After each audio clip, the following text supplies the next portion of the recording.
Hello बच्चों, आइए इस प्रश्न को देखते हैं। जैव विकास के संदर्भ में नव डार्विनवाद का वर्णन कीजिए। इस प्रश्न की जो मुख्य अवधारणा है, मुख्य अवधारणा वह है नव डार्विनवाद।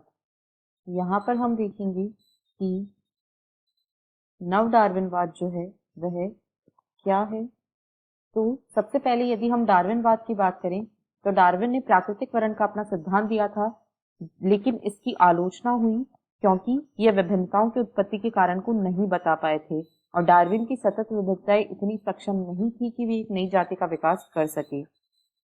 इस प्रकार नव डार्विनवाद जो है यह डार्विनवाद का नव डार्विनवाद का संशोधित यह डार्विनवाद का संशोधित रूप है। इसके अनुसार उत्परिवर्तन और प्राकृतिक चयन जीवों के विकास के लिए इसके अनुसार उत्परिवर्तन और प्राकृतिक चयन जीवों के विकास के लिए उत्तरदायी होता है।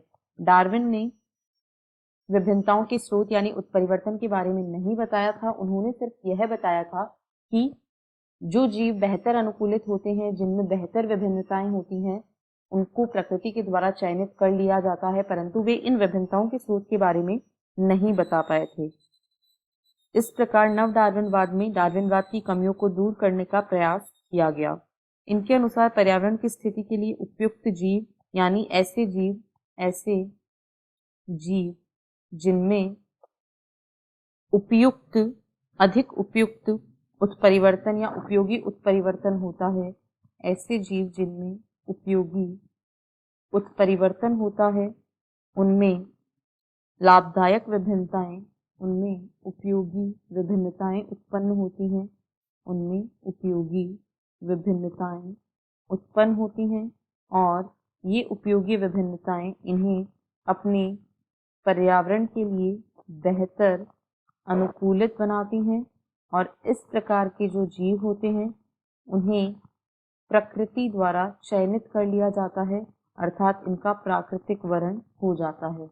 इस प्रकार नव डार्विनवाद की कमियों को दूर करने का एक प्रयास था। आशा है आपको प्रश्न समझ आया होगा। धन्यवाद।